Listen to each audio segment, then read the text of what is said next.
Introduction Anthropology at Home. I am sitting in a pub near Paddington Station clutching a small brandy. It's only about 11:30 in the morning, a bit early for drinking, but the alcohol is part reward, part Dutch courage. Reward because I have just spent an exhausting morning accidentally on purpose bumping into people and counting the number who said sorry. Dutch courage because I am now about to return to the train station and spend a few hours committing a deadly sin, queue jumping. I really don't want to do this. I want to adopt my usual method of getting an unsuspecting research assistant to break sacred social rules while I watch the result from the safety distance. But this time I have bravely decided that I must be my own guinea pig. I don't feel brave, I feel scared. My arms are all bruised from the bumping experiments. I want to abandon the whole stupid Englishness project here and now, go home, have a cup of tea and lead a normal life. Above all, I do not want to go and jump queues all afternoon. Why am I doing this? What exactly is the point of all this ludicrous bumping and jumping, not to mention all the equally daft things I'll be doing tomorrow? Good question, perhaps I'd better explain. The grammar of Englishness. We're constantly being told that the English have lost their national identity, that there is no such thing as Englishness.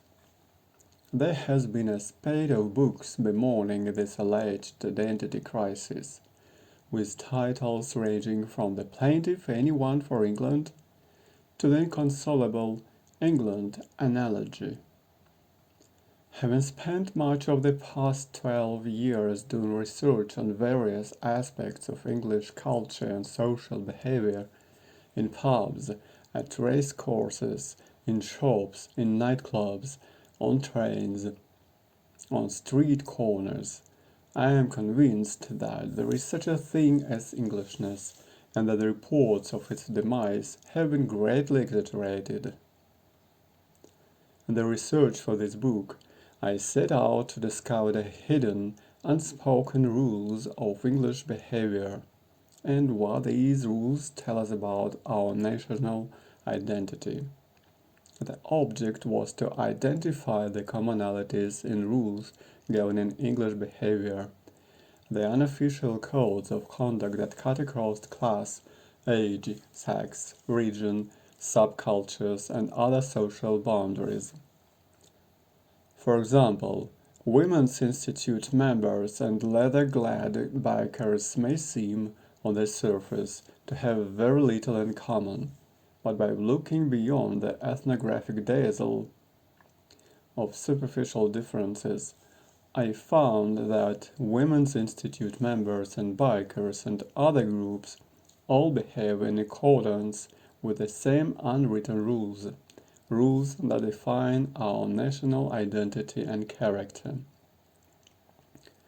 I would also maintain, with George Orwell, that this identity is continuous, it stretches into the future and the past. There is something in it that persists as in a living creature. My aim, if you like, was to provide a grammar of English behavior. Native speakers can rarely explain the grammatical rules of their own language. In the same way, those who are most fluent in the rituals, customs, and traditions of a particular culture generally lack the detachment necessary to explain the grammar of these practices in an intelligible manner. This is why we have anthropologists. Most people obey the unwritten rules of their society instinctively, without being conscious of doing so. For example, you automatically get dressed in the morning without consciously reminding yourself that there is an unspoken rule of etiquette that prohibits going to work in one's pajamas. But if you had an anthropologist staying with you and studying you, she would ask him, "Why are you changing your clothes? What would happen if you went to work in pajamas? What else can't you wear to work? Why is it different on Fridays? Does everyone in your company do that? Why don't the senior manager follow the dress down Friday custom?" And on, until you were heartily sick of her. Then she would go and watch and interrogate other people from different groups within your society, and hundreds of noisy questions and observations later, she would eventually decipher the grammar of clothing and dress in your culture. See Dress Codes, page 267. Participant observation and its discontents. Anthropologists are trained to use a research method known as participant observation, which essentially means participating in the life and culture of the people one is studying to gain a true insider's perspective on their customs and behavior, while simultaneously observing them as detached, objective scientists. Well, that's the theory. In practice, it often feels rather like that children's game where you try to pat your head and rub your tummy at the same time.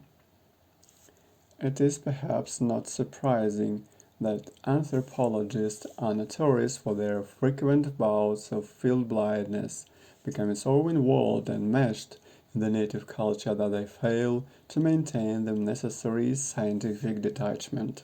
And the most famous example of such rose-tinted ethnography was, of course, Margaret Mead. But there was also Elizabeth Marshall Thomas, who wrote a book entitled The Harmless People about a tribe who turned out to have a homicide rate higher than that of Chicago. There is a great deal of organizing and hair splitting among anthropologists of the participant observation method and the role of the participant observer.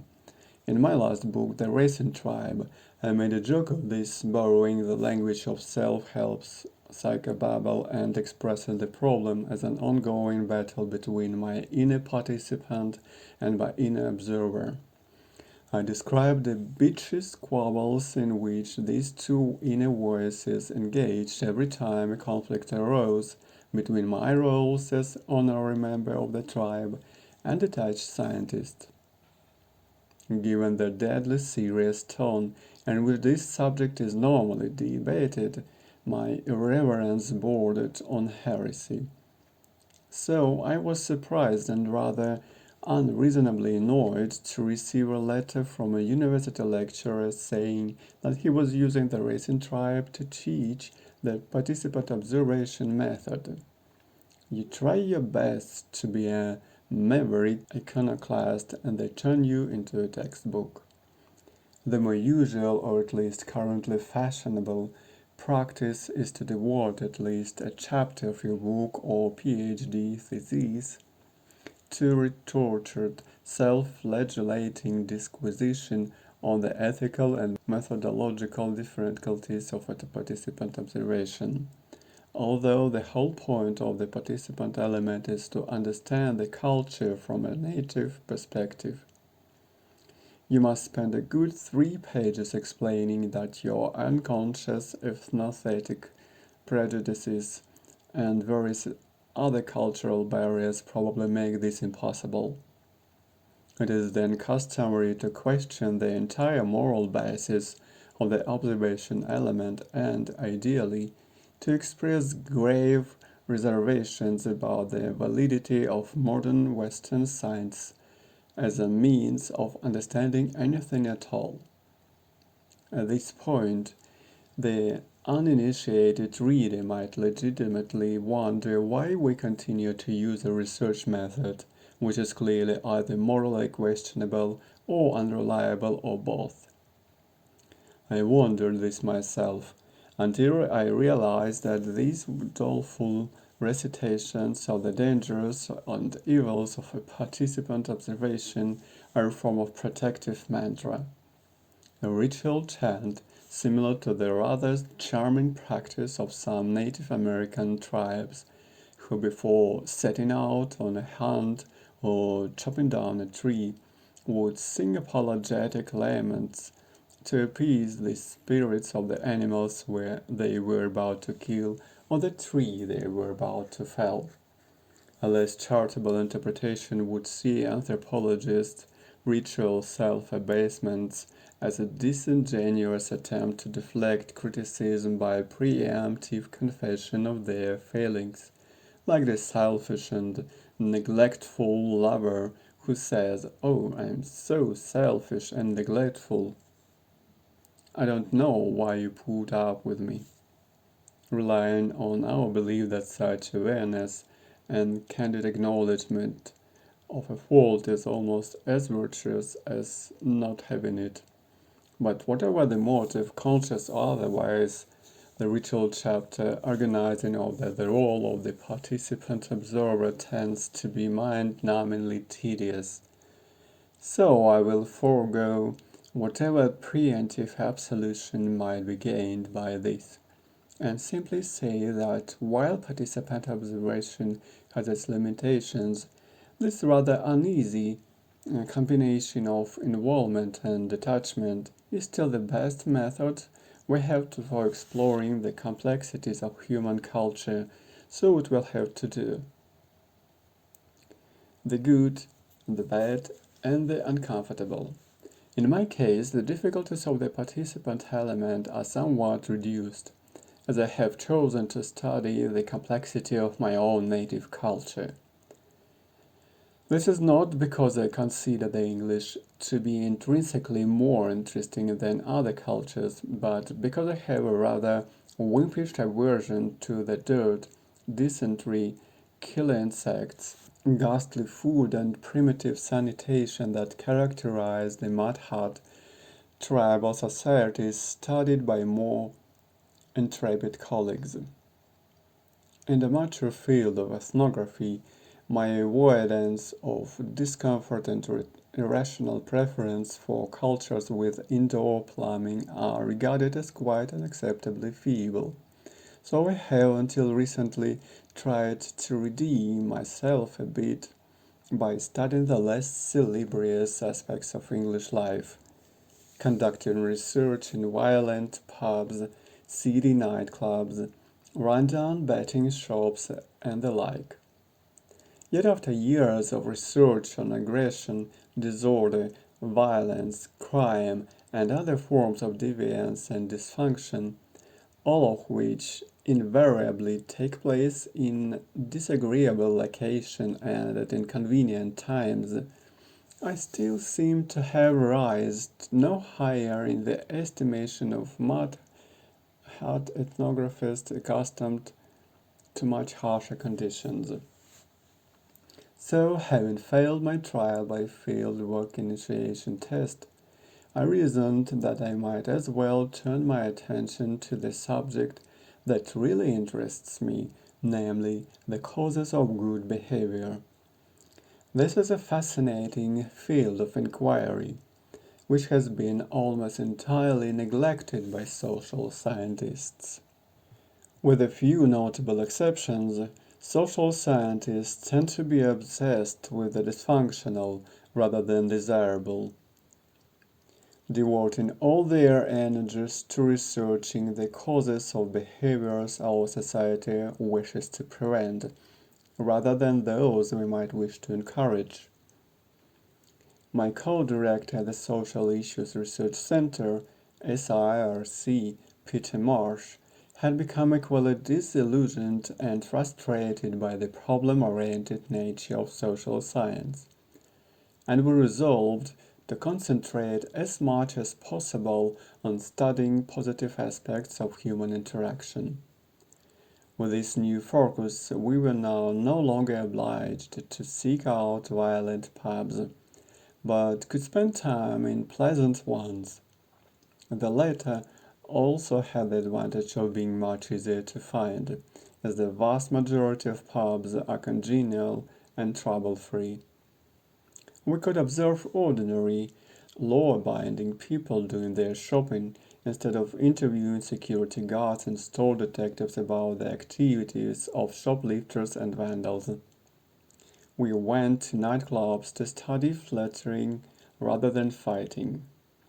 When I noticed some unusual sociable and courteous interaction among the crowds at a race course, I immediately began what turned out to be 3 years of research on the factors influencing the good behavior of racegoers. We also conducted research on celebration, cyber dating, summer holidays, embarrassment, corporate hospitality, van drivers, risk-taking, the London Marathon, sex, mobile phone gossip, and the relationship between tea drinking and DIY. This last dealing with burning social issues such as how many cups of tea does it take to the average Englishman to put up a shelf. Over the past 12 years, my time has thus been divided roughly equally between studying the problematic aspects of English society and its more appealing, positive elements, along with cross-cultural, comparative research in other parts of the world. So I suppose I can safely claim to have embarked on the specific research for this book with the advantage of a reasonably balanced overview. My family and other lab rats. My status as a native gave me a bit of a head start of the participant element of the participant observation task. But what about the observation side of things? Could I summon the detachment necessary to stand back and observe my own native culture as an objective scientist?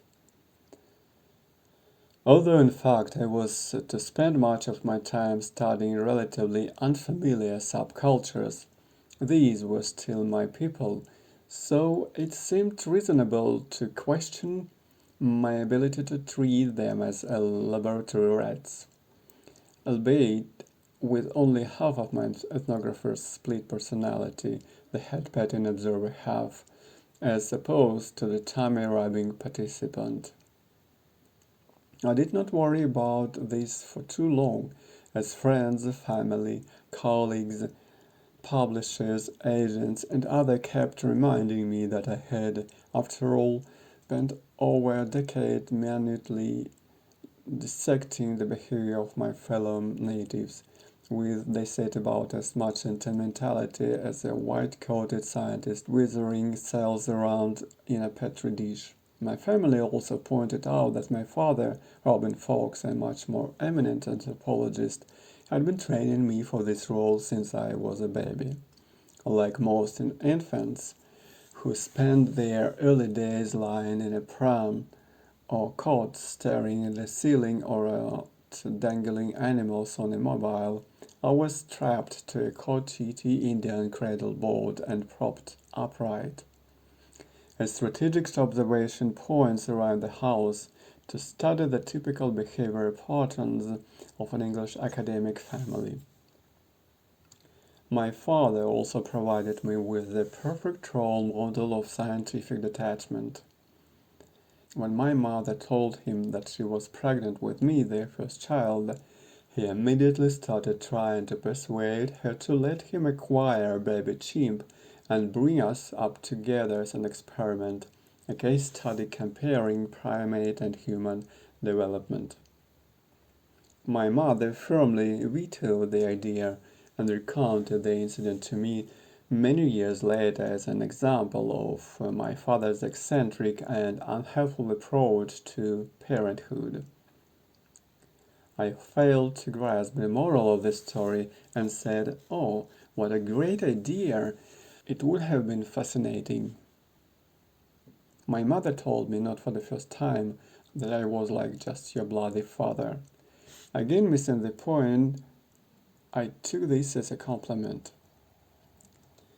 Trust me, I'm an anthropologist. By the time we left England, and I embarked on a rather erratic education at a random sample of schools in America, Ireland, and France, My father had manfully shrugged off his disappointment over the chimp experiment and began training me as an ethnographer instead.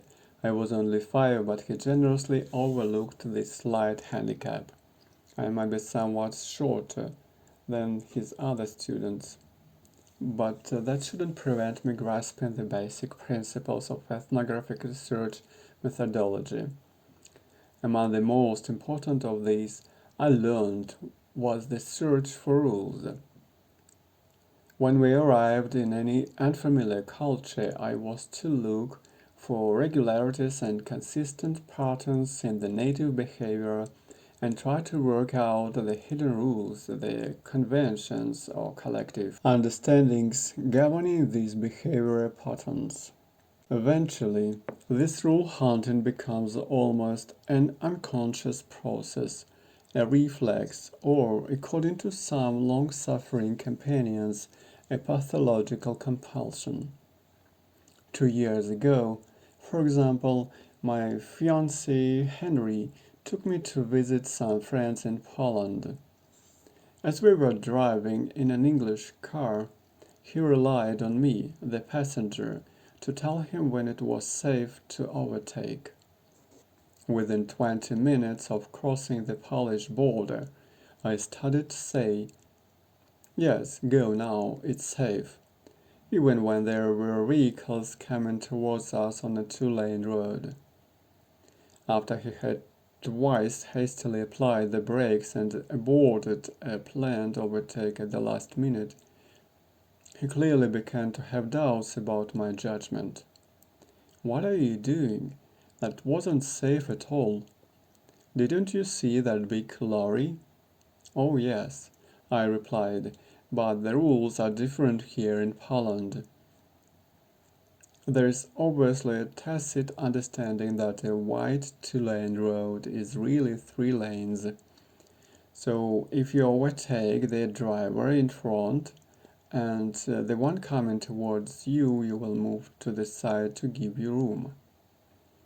Henry asked politely how I could possibly be sure of this, given that I had never been to Poland before and had been in country less than half an hour. My response that I had been watching the Polish drivers and that they all clearly followed this rule was greeted with perhaps understandable skepticism. Adding, "Trust me, I'm an anthropologist," probably didn't help much either, and it was some time before he could be persuaded to test my theory. When he did, the vehicles duly parted like the Red Sea to create a third lane for us, and our Polish host later confirmed that there was indeed a sort of unofficial code of etiquette that required this. My sense of triumph was somewhat diluted, though, by our host sister, who pointed out that her countrymen were also noted for their reckless and dangerous driving. Had I been a bit more observant, it seemed, I might have noticed the crosses with flowers around the base, dotted along the roadsides. Tributes placed by bereaved relatives to mark the spots at which people had been killed in road accidents. Henry magnanimously refrained from making any comment about the trustworthiness of anthropologists, but he did ask why I could not be content with merely observing and analyzing Polish customs. Why did I feel compelled to risk my neck, and incidentally his, by joining in? I explained that this compulsion was partly the result of prompting from my inner participant, but insisted that there was also some methodology in my apparent madness. Having observed some regularity or pattern in native behavior and tentatively identified the unspoken rule involved, an ethnographer can apply various tests to confirm the existence of such a rule. You can tell a representative selection of native about your observation of their behavior patterns and ask them if you have correctly identified the rule, convention, or principle behind these patterns. You can break the hypothetical rule and look for signs of disapproval or indeed active sanctions. In some cases, such as the Polish third lane rule, you can test the rule by obeying it and note whether you are rewarded for doing so. Boring but important. This book is not written for other social scientists, but rather for that elusive creature publishers used to call the intelligent layman. My non-academic approach cannot, however, be used as a convenient excuse for woolly thinking, sloppy use of language, or failing to define my terms. This is a book about the rules of Englishness, and I cannot simply assert that we all know what we mean by a rule, without attempting to explain the sense of senses in which I am using the term. I am using a rather broad interpretation of the concept of a rule based on 4 of the definitions allowed by the Oxford English Dictionary, namely, a principle, regulation, or maximum governing individual conduct, a standard of discrimination or estimation, a criterion, a test, a measure, an exemplary person or thing, a guiding example, a fact or the statement of a fact which holds generally good the normal or usual state of things. Thus, my quest to identify the rules of Englishness is not confined to a search for specific rules of conduct, but will include rules in the wide sense of standards, norms, ideals, guiding principles and facts about normal or usual English behavior. This last is the sense of rule we are using when we say, as a rule, the English tend to be X, or prefer Y, or dislike Z. When we use the term rule in this way, we do not mean, and this is important, that all English people always or invariably exhibit the characteristics in question, only that it is a quality or behavior pattern which is common enough or marked enough to be noticeable and significant. Indeed, it is a fundamental requirement of a social rule, by whatever definition, that it can be broken.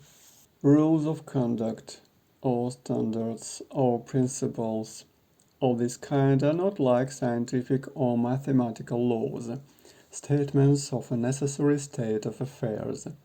They are by definition contingent. If it were, for example, utterly inconceivable and impossible that anyone would ever jump a queue, there would be no need for a rule prohibiting queue jumping. When I speak of the unwritten rules of Englishness, therefore, I am clearly not suggesting that such rules are universally obeyed in English society, or that no exceptions or deviations will be found. That would be ludicrous. My claim is only that these rules are normal and usual enough to be helpful in understanding and defining our national character. Often, exceptions and deviations may help to prove, in the correct sense of test, a rule, and that the degree of surprise or outrage provoked by the deviation provides an indication of its importance, and the normality of the behavior is prescribed. Many of the pundits of conducting premature post-mortem of Englishness make the fundamental mistake of citing breaches of the traditional rules of Englishness, such as, say, the unsportsmanlike behavior of a footballer or cricketer, as evidence for their diagnosis of death, while ignoring public reaction to such breaches, which clearly shows that they are regarded as abnormal, unacceptable, and un-English. The nature of culture. My analysis of Englishness will focus on rules, as I believe this is the most direct route to the establishment of a grammar of Englishness. But given the very broad sense in which I am using the term rule, my search for the rules of Englishness will effectively involve all attempt to understand and define English culture. This is another term that requires definition. By culture, I mean the sum of a social group's patterns of behavior, customs, way of life, ideas, beliefs, and values. I am not implying by this that I see English culture as a homogeneous entity, that I expect to find no variation in behavior patterns, customs, beliefs, etc. Any more than I am suggesting that the rules of Englishness are universally obeyed. As with the rules, I expect to find much variation and diversity within English culture, but hope to discover some sort of common core, a set of underlying basic patterns that might help us to define Englishness. At the same time, I am conscious of the wider danger of cross-cultural ethnographic dazzle, of blindness to the similarities between English and other cultures. When absorbed in the task of defining a national character, it is easy to become obsessed with the distinctive features of a particular culture, and to forget that we are all members of the same species. Fortunately, several rather more eminent anthropologists have provided us with lists of cross-cultural universals, practices, customs, and beliefs found in all human societies, which should help me to avoid this hazard. There is some lack of consensus on exactly what practices, etc., should be included in this category. But then, when did academics ever manage to agree on anything? For example, Robin Fox gives us the following: laws about property, rules about incest and marriage, customs of taboo and avoidance, methods of settling disputes with a minimum of bloodshed, beliefs about the supernatural and practices relating to it, a system of social status and methods of indicating it, initiation ceremonies for young men, courtship practices involving the adornment of females, systems of symbolic body ornament generally, certain activities set aside for men from which women are excluded, gambling of some kind, a tool and weapons making industry, myths and legends, dancing, adultery and various doses of homicide, suicide,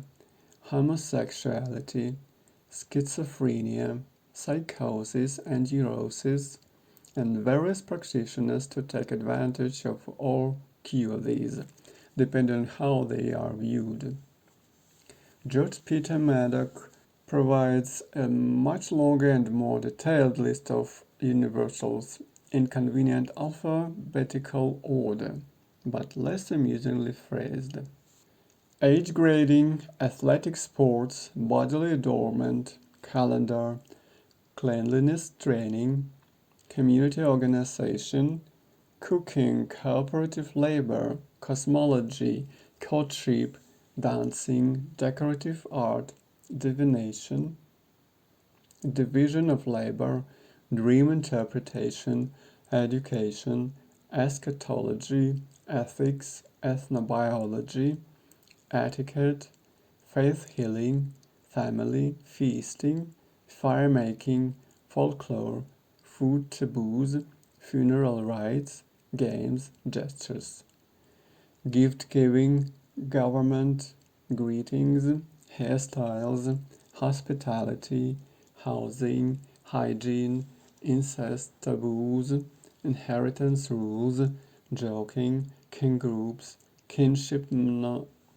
nomenclature, language, law, luck, superstition, magic, marriage, meal times, medicine, modesty concerning natural functions, mourning, music, mythology, numerals, obstetrics, penal sanctions, personal names, population policy, postnatal care, pregnancy usages, property rights, propitiation of supernatural beings, puberty customs, religious rituals, residence rules, sexual restrictions, soul concepts, status differentiation, surgery, tool making, trade, visiting, winning, and weather control. While I am not personally familiar with every existing human culture, lists such as these will help to ensure that I focus specific ally. For example, on what is unique or distinctive about the English class system, rather than the fact that we have such a system. As all cultures have a system of social status and methods of indicating it.